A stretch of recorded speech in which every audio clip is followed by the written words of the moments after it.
As we get closer to the Rise of Skywalker, as we get closer to finishing the Skywalker saga, tensions are high.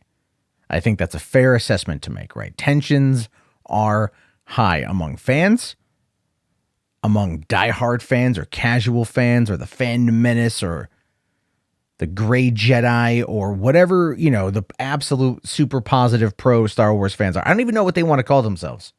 Probably just fans. I think at this point, they don't have a name for themselves. Because I think there are still more of those normie, casual fans than anything else. But anyway, tensions are high, right? Tensions are. People want answers to questions proposed, teased, titillated by JJ Abrams in The Force Awakens that were completely ignored for the most part in The Last Jedi. But apparently now, Star Wars The Rise of Skywalker. Who is Rey? It's a big one. It's on this. It's the question on everyone's minds. Not really. Actually, I think the question is it a good movie? But when it comes to this particular subject, this is what's being brought up. This is a clip, a snippet that's being talked about. I missed this yesterday, so I feel bad for not talking about it. But anyway, Star Wars The Rise of Skywalker screenwriter Chris Terrio, who wrote Argo and won an Oscar for it, and Justice League, and also, which you can't really fault him for Justice League. I just want to be fair on this one. The rewrites, like the vast majority of the film was reshot, like upwards of 70% was reshot, which is all Joss Whedon. So we don't quite know what is Chris Terrio and what isn't. I just want to make that abundantly clear. Anyway, screenwriter Chris Terrio has questions about the Skywalker saga's conclusion, just like the rest of us. The difference here is that Terrio used those questions to drive the engine of his script, written alongside director JJ Abrams. Two major questions became the focal point of the 9th core installment of the beloved franchise. Terrio talks about them both below. Hopefully fans can expect some answers to the story and some teases as to the next step in the Star Wars journey. We'll find out one way or another come this December. Truth of the matter is this. Teases for the future, don't even worry about it. We already know that there's something coming in 2022. We already know that the Disney Plus shows are happening. Don't tease nothing. Bookend this. Finish it. Right? Finish it. End it. Definitively end it. And then let the next chapter come organically. Don't tease it. As much as I think that Star Wars could survive in an MCU-style cinematic release schedule, right? And I do think it could do that. You still have to have the absolute groundwork. You can't set up a cinematic universe at the bookend of a 42-year-old franchise. You know what I mean? It doesn't work that way. But anyway, the important bit of what Terrio had to say in his chat with Empire regarding questions driving the story in The Rise of Skywalker was a simple one. Who is Rey? Which is a question that people not only wonder about quite literally, but wonder about in the spiritual sense. How could Rey become the spiritual heir to the Jedi? We kept coming back to who is Rey?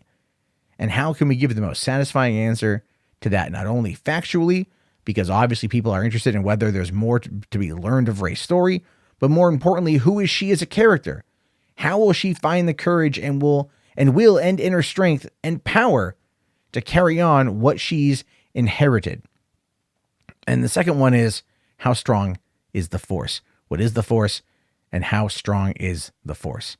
Those two things are really important. And that's it. That's really about it. That's what's being talked about today. So the two parts here, but we're going to touch on the first one first, obviously, I think just for obvious reasons. Who is Rey?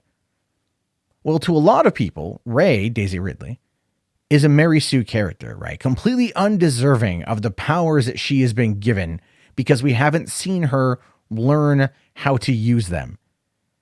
Which in some aspects I would agree with. In other aspects, no, we didn't get any of that with Luke Skywalker either.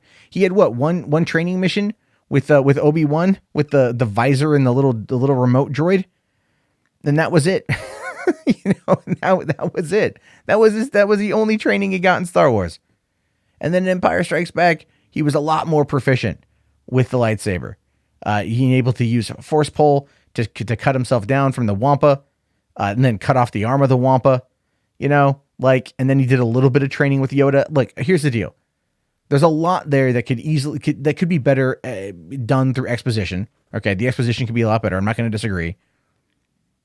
But looking at the original trilogy, even looking at the prequel trilogy, and we never saw Anakin get any training. He went from an 8-year-old boy to a teen to like 18 years old in between the two movies. Now we assumed that there was a lot to do with all that, right? Which makes sense considering, that he got training with Obi-Wan and whatnot. We still never saw it. So when it comes to Rey, I think people are being a little bit on the unfair side. And you can agree with me or disagree with me, and that's totally fine. But Rey is not a Mary Sue. She just needs more exposition. And we saw her get some training, I'm heavily emphasizing that some, in the Rise of Sky, or in the Last Jedi. And this time around, when they talk about what's she inherited, well, she took the books. Yoda knew she took the books. Yoda then burned down the tree.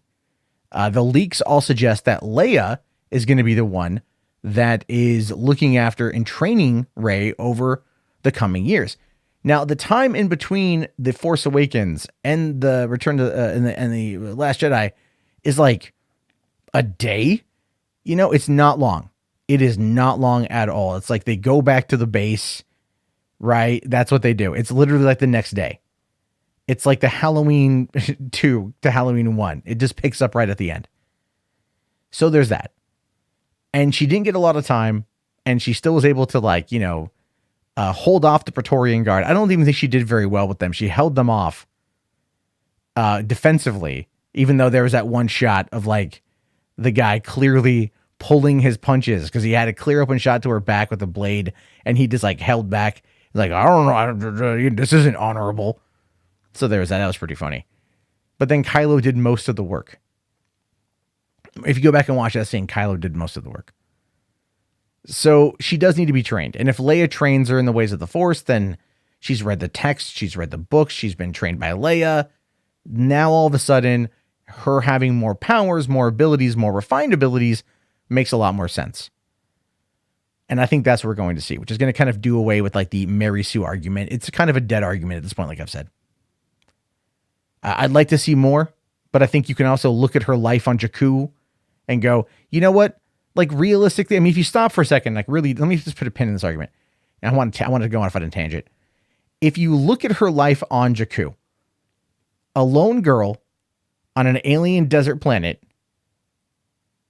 on her own, trying to survive. And let's be fair, even in Disney Star Wars, the galaxy is a rough and tumble place. All right, so you're telling me that this girl did not get robbed, did not get beat up, did not get Me Too'd, right? Nah, stuff happened. And she learned to defend herself and protect herself, which is one of those things that they showed us a little bit of when Ungat Platts, or whatever his name is, Simon Pegg's character, sends his guys after her to get BB-8, and she takes him down. That was meant to showcase that she's got some fighting ability. They could have done it maybe another time. She could have taken on a couple more guys to really kind of showcase she's got this ability. But that is really it. There was a survival factor there that for some reason a lot of people tend to just really overlook. And it kind of drives me up the wall. I'm not going to lie. It's like, do you just, if it was a boy, would you just not say the same thing? I do think there's a bit of an argument there sometimes. It goes a little bit in the area of you're only really saying this because it's a girl. I'm just saying. That's what I see a lot of these days when the argument comes up. But anyway, I think in regards to just kind of looking at it objectively, her surroundings, they could have done a better job at the exposition, but I think the framework is there. And then in regards to, let's say, the whole Jedi mind trick thing with the stormtrooper, there's another line of dialogue that a lot of people tend to overlook, which is when Han Solo says that the legends, the stories are all true. She knew who Luke Skywalker was, which means she would have probably read up on him, or heard about things that Jedi could do. And when she starts to feel that she's Force sensitive, she's already aware through having known the legend of Luke Skywalker of the things he could do. And so she then tried to pull one of them off. Like I said, the framework was there. It just needed a bit better exposition. Anyway, as for who Rey is, I hope to God she's not anyone's kid. I think I'm past that point. I think for a time I wanted her to be Obi-Wan's granddaughter or something along those lines, but I don't want her to be tied into the bloodline.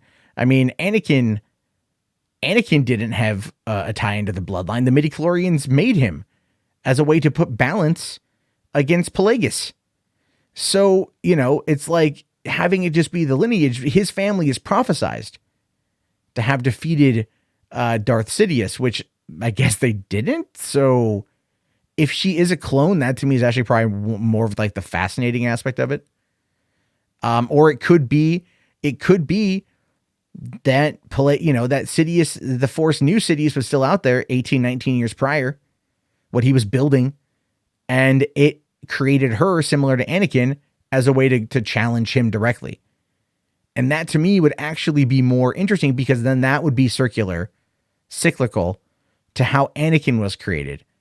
And again, Anakin was created, if I recall correctly, the midichlorians formed him, the Force formed him in Shimi as a counter to what Pelagus was doing. And if the Emperor was doing the same thing, it could just find itself in the same position. And again, that's some wild ass speculation, but it could be the case. It could be the case. We'll have to wait and see. If those leaks are to be believed, then it is not the case.